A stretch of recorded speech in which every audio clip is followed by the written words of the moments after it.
Jeffrey Pulicino Orlando jgħid li l-firda fil-Partit Nazzjonalista ġaba minn prattika politika ta' apartheid fl-istess partit matul dawn l-aħħar snin.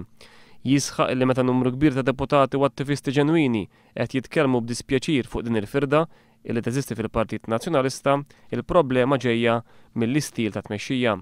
Pulicino Orlando jiddikjara li jerġa' jimmirata fil-Partit Nazzjonalista meta dan ma jibqax iddominat mill-klikka ta' Richard Kakija Caruana u meta jerġa' jsir partit li verament jirrappreżenta lil partitarji nazzjonalisti ġenwini.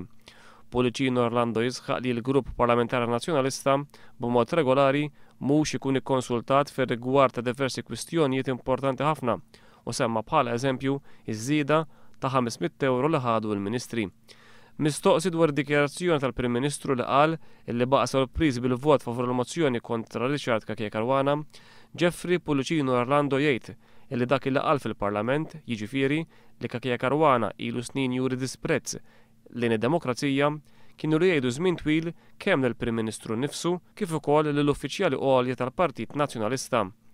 Iżid li Richard Kakija Caruana flimkien ma' nies bħal Daphne Caruana Galizia, Father Joe Borg u Dr. Andrew Borg Cardona huma parti minn klikka illi ħsiebu biex issaffed il-Partit Nazzjonalista minn kull min ma jkunx lest illi joqgħod għal kollox.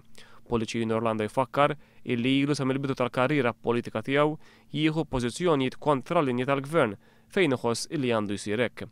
Il-kostitwenti tiegħi jafu li meta vvotaw lili ma vvotawx għal xi yes men, jiddikjara Jeffrey Pulicino Orlando.